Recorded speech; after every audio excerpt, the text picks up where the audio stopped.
Jesus must have felt because of the increasing animosity, confrontations, threats, and just out-and-out danger from those who became his enemies, especially knowing what was yet to come.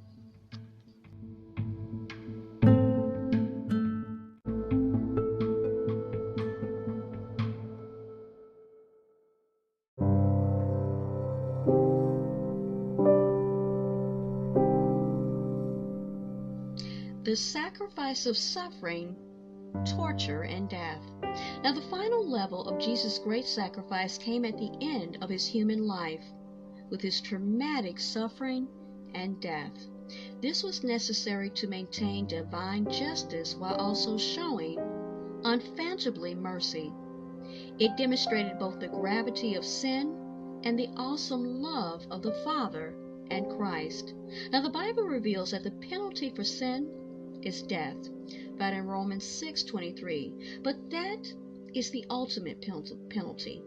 Sin also brings the lesser but still serious consequences of untold miseries, of terrible suffering and pain. And Christ would thus go through not only death, but also intense suffering leading up to it.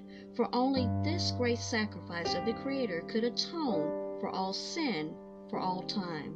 Now, in choosing the way of sin, disobedience to God's laws, human beings have come under subjection to the Lord of sin and death, the tempter and deceiver, Satan. Now, this evil being was formerly an angel of God who came to hate God and his ways and led many other angels in rebellion against God.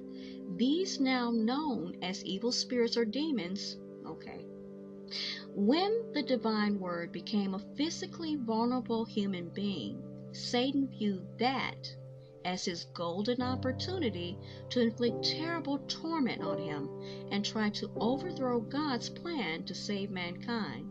He influenced King Herod to try to kill the infant Jesus. He presented Jesus with major temptations to sin. And there's an account in Matthew 4:1-11. So that Christ would not be the perfect, sinless sacrifice he was meant to be. He repeatedly influenced religious leaders to try to get Jesus killed. Found at John 8:37-40.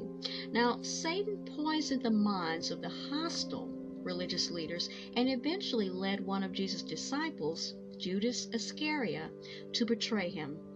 In fact, at Jesus' last Passover